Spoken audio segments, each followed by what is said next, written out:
How are you this morning? Doing well, thank you. It's nice to see the sun. Indeed. People's moods will be good today. I think so, yeah. Although we're able to get the graduations in, although a little misty and soggy both nights, unfortunately. Yeah, you know what, though? The stadium was full both nights. You got 400 graduates from each school. A lot of family and friends arrive, and to try to move that inside makes it very difficult because they've got to decide who can get in and who can't by limited amount of tickets and seats. So I think in the end, everyone was happy that we were able to do them outside. Yep, absolutely. And if folks were not able or would like to watch it again, they're available here at QATV on our channels and on our website right through really the rest of the year for folks who want to watch it anytime. That's right. Good stuff. We only could hope that the weather, like today, could be on Saturday.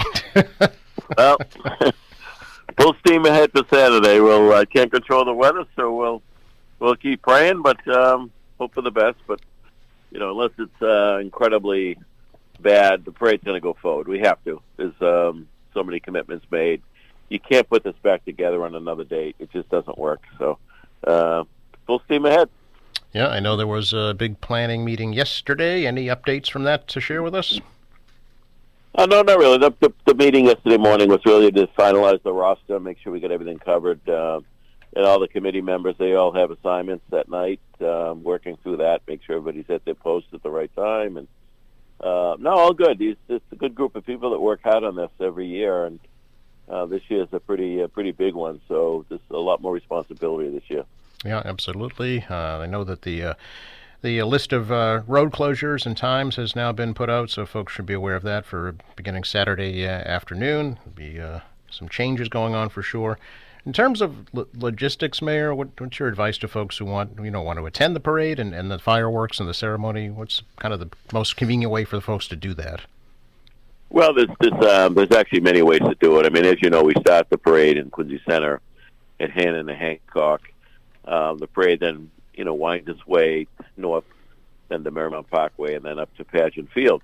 And there's a ceremony. So there's people that might watch the parade along the route that they could then, at the end of the parade, could head their way to Marymount Park if they want a close-up view of the fireworks. However, there's a lot of places in the city you could probably see the fireworks from. I know a lot of people go down to Caddy Park and Quincy Shore Drive. A lot of neighbors in Beechwood Knoll and Marymount have cookouts and parties around the fireworks, particularly with graduation season. There's many opportunities. I just have people pay attention to the roadmap, the closures, and where people can park. We see incidents all around the country. We pray that never happens in Quincy, but security will be tight, roads will be blocked, and we'll have police at all the corners to make sure everything goes smoothly. There is that group that's been calling for national protests on June 14th. I'm hopeful that nothing interrupts the beautiful evening that we have. But yeah, people, if you pay attention to their itinerary for the night, you should be able to find a way to get there. It's funny when we have concerts and things at the stadium now, and people get all worked up. You look back at the pictures of 15 to 18,000 people at the stadium on Thanksgiving for a football game. Somehow they figured it out. And probably many of them walk, being Quincy residents. Yeah. But there are, Quincy Center, you can park up in the, certainly in Kilroy, President's Place, and just walk out and watch the parade.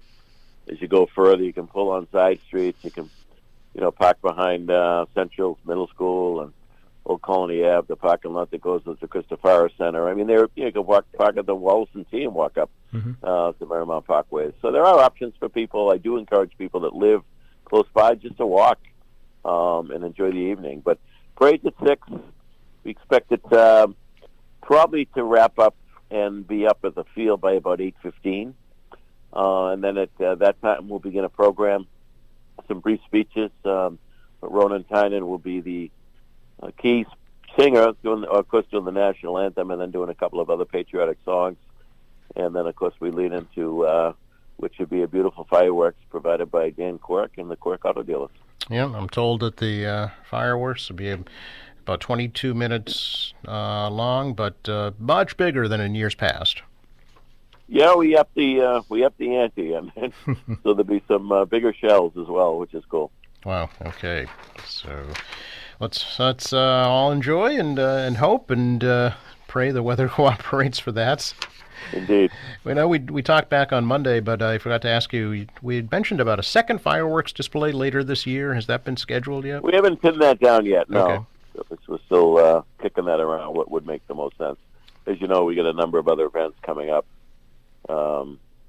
The concerts, the Howden Balloon Festival, Food Truck Festival, other events on the Common.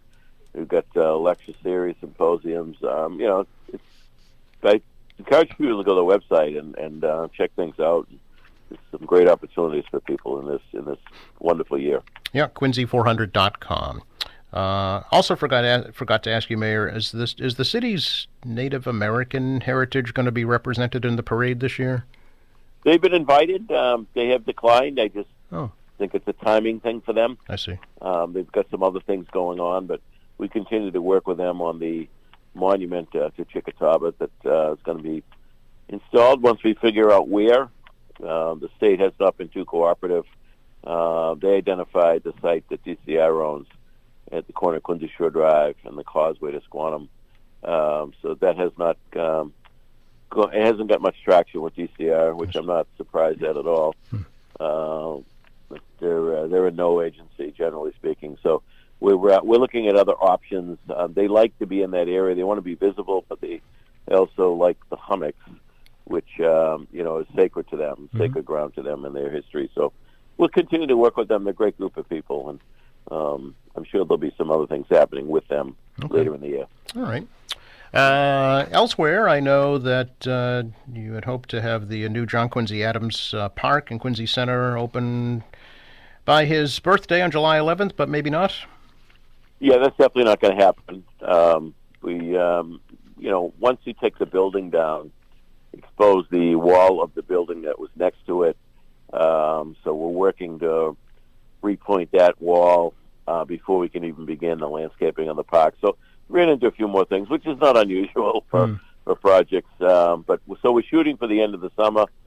We haven't picked a date yet. When I have a better handle on when it will be done in total, then we'll pick a date and go with that. But it's in the works, and that's what matters. So obviously, his birthday will continue to do the wreath laying, the presidential wreath laying at the Crypts.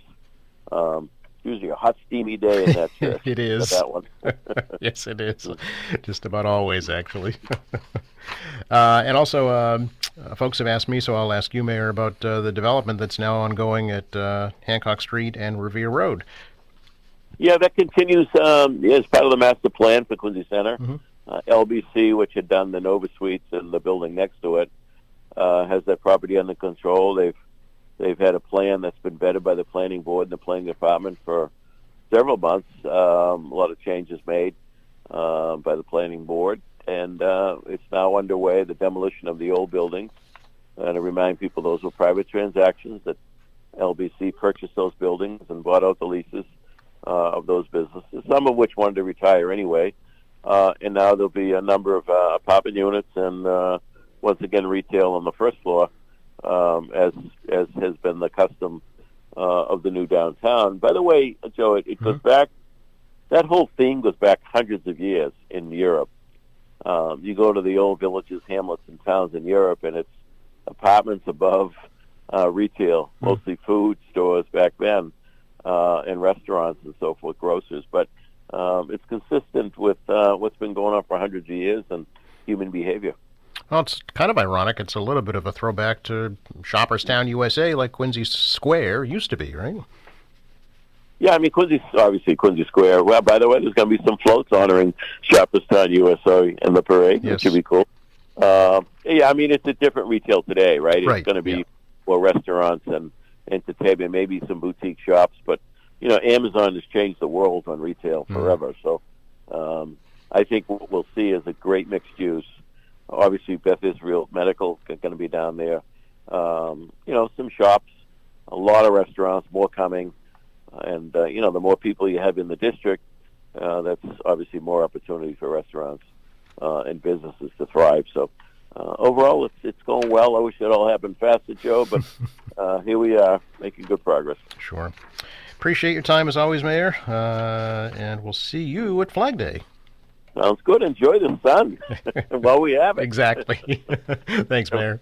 Have a good one. Bye-bye.